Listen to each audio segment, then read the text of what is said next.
So here I am. Okay, here, let me do what some of these guys are doing. Hi, I'm Jeff Owalt. I, I can't do it in the style of my friend Jim Pankey, but and incidentally, he does a lot of really extraordinary videos. I even tried to do one kind of like he does it, and it's really hard. In fact, I can't do it. I'm too old. You have to have a really good memory to do what he does, which I don't have a very good memory anyway. So, but what I do have is a book here called Banjo Songs. Now, the real reason for me doing this video is my friend John English is working through this song, which has 5 or 6 different breaks, and he had some questions about moving the fingers. Now, once again, I'm not trying to sell this book, but if you want to use the lesson, you pretty much have to go order the book, which is $20, but it's got 96 different breaks in it to 30 different songs. So, of course, you may already have it because we have sold a lot of them. So, let's go to the second break, and the measures are numbered in this book also, which is kind of cool. So I'm going to play the second break, and if I make a mistake, I'm not going to stop and reshoot it, okay? Unless I totally screw it up. But anyway, so we're going to go to measure 20, and here we go.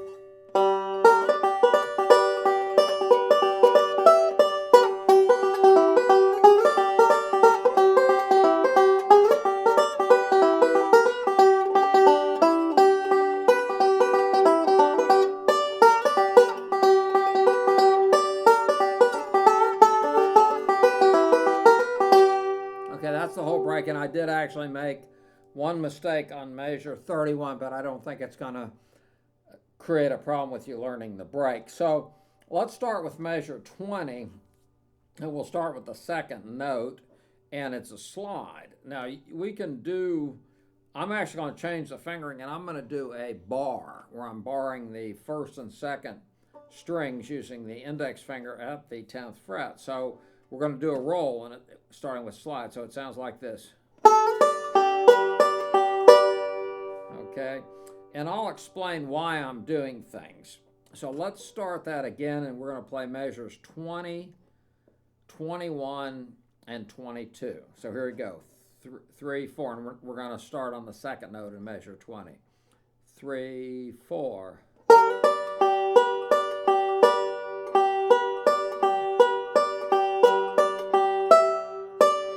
Okay, now what we're going to do is we're going to do it again, and this time we'll put the first note in measure 20.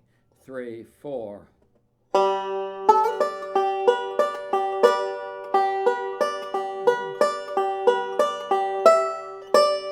Okay, now the fingering I just used is different than what's in the book, all right? So when we come to the index finger and we watch it, we notice starting with measure 21, we play a bar at the 12th fret. So you go, and you do 3 rolls. So it goes 3, 4.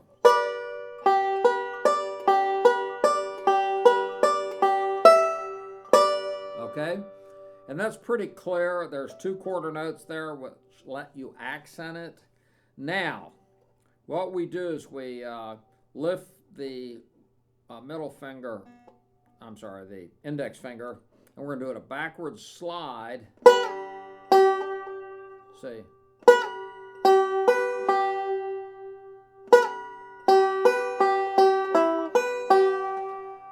All right, so we'll go over that a few times here. So we're starting at the 2nd string 12th fret, and we do a backward slide. In this case, we're going to go to the 8th fret and not the 9th fret because we've got the index finger, okay? So the way that the choreography works here is we want to have this index finger here, and when we get done with the slide, we want it to be anchored here, okay?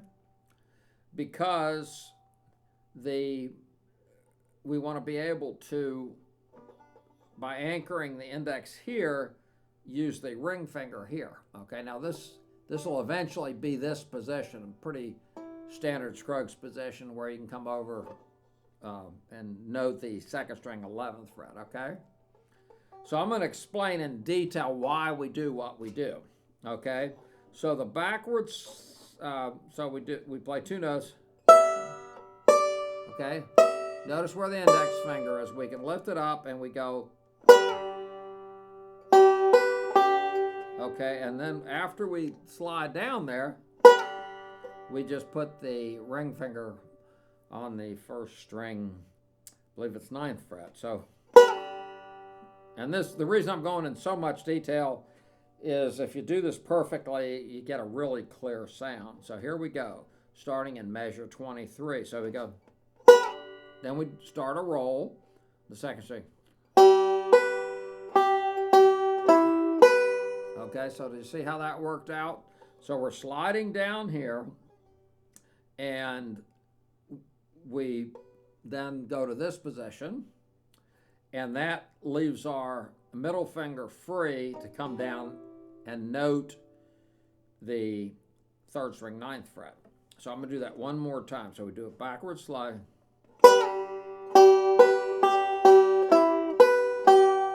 Okay. So let me play from measure 21 through 23. 21, 22, 23. So here we go. 3, 4.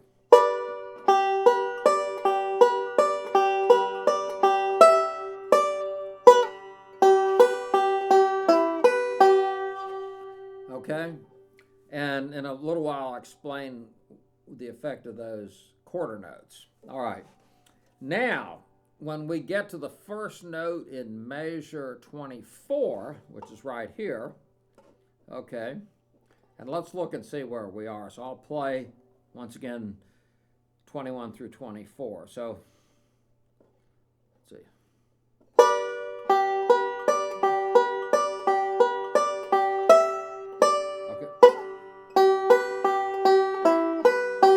Okay, so see where we are? Now, what this lets us do is we can do a slide, in this case from the 8th fret, it's written as from the 9th, so you're going to have to take your pencil out and do the slide from the 8th to the 11th. So we slide up, and the slide becomes the first note of a roll. So we go, okay, okay, back again. So starting with measure 21, so here we go.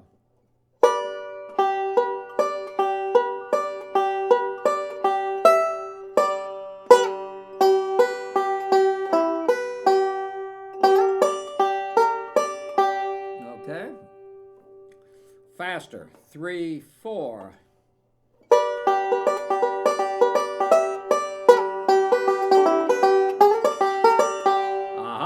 I did something different there. I brought my middle finger down to slide like that. So let's try it again. 3, 4.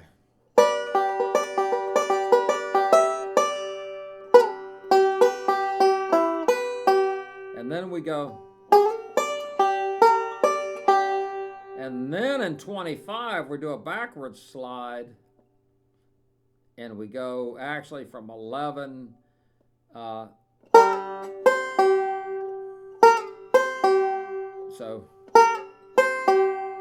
we're going from 11 actually to 9.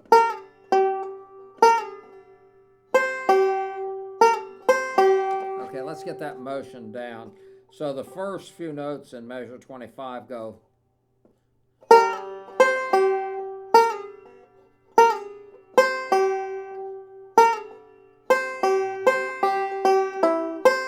Okay, and that middle finger is free to play that. So let's play measure 25 a couple times. 3, 4.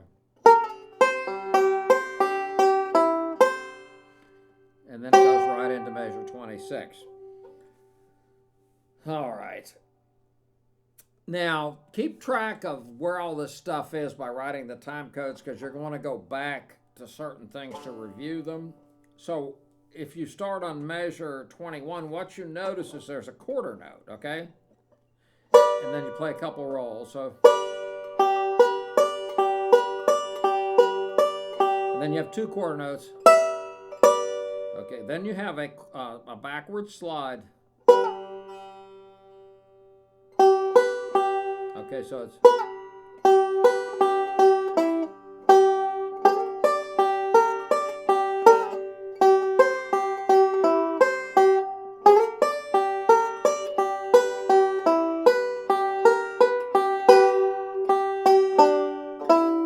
I don't know if you noticed that, but there's a lot of cases where you'll hit a note and you'll hold it for 1 extra beat, and that gives you time to line up and get ready. Once you've done what we call the anchor, it gives you time to get ready to play whatever comes out of the anchor.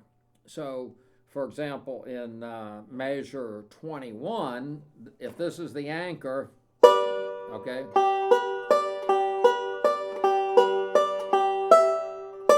okay, then in measure 23, you do it backwards. So you have...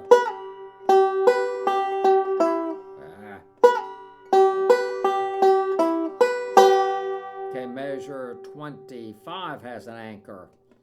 So here we go. Anchor, and then it gets you time to set up to do this slide. Okay, and then we do a backward slide.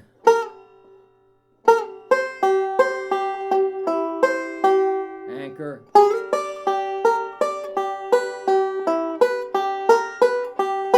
Anchor. I don't know if you're hearing that, but in about 60% of the measures, the first note is an anchor note. And just listen to that, and I'll play it through and see if you can hear what I'm talking about. Okay, let's start with measure 21. 3, 4.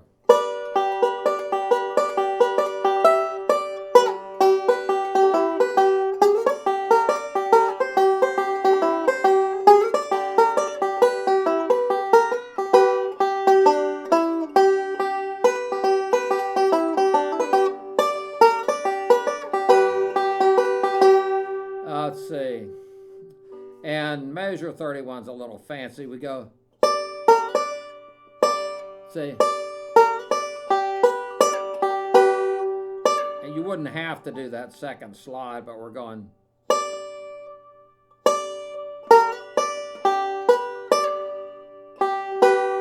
Okay, here we go. I play that several times to see if you can understand. So we do forward slide, and that's how that sounds. Now, this break is interesting because if you lose track of where you are and you get to an anchor and you're off balance, it's not going to work. So you really have to work on making sure that each measure is accurate. So, for example, let's say I start on measure 28, the second note, and it goes, missed that, let's try it again. Anchor. Anchor.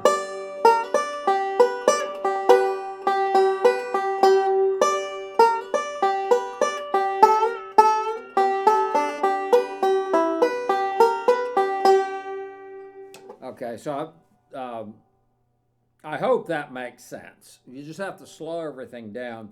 So now I will play the break, and just to add a little confusion to it, in some cases I'm making my formation with the index finger, like in measure 21.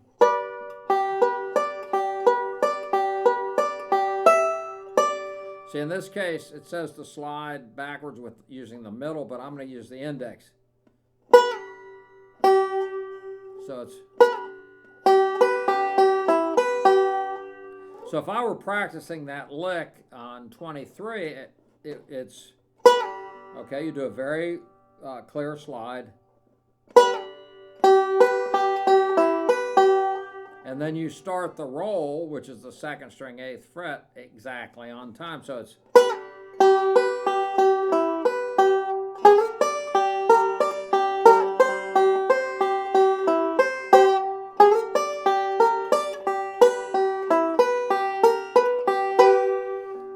I don't know if you see what I'm meaning there. Okay, let's play that break again.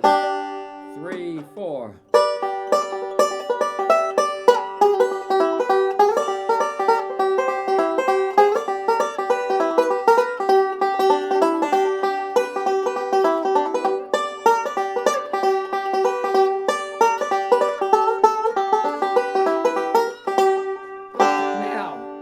The other thing I wanted to say is you're going, well, how did you figure that out? Why did you do it that way? Did you go through and figure out? And the answer is I didn't. As I was playing the licks, I noticed that for it to come across clearly as I was playing faster, I had to leave those spaces in there. So I had to have those notes be quarter notes with a space in them, which would allow me to pause, think what's going on, and then move on, okay? And if you can explain that any better, just do that. But here we go. One more time. 3, 4.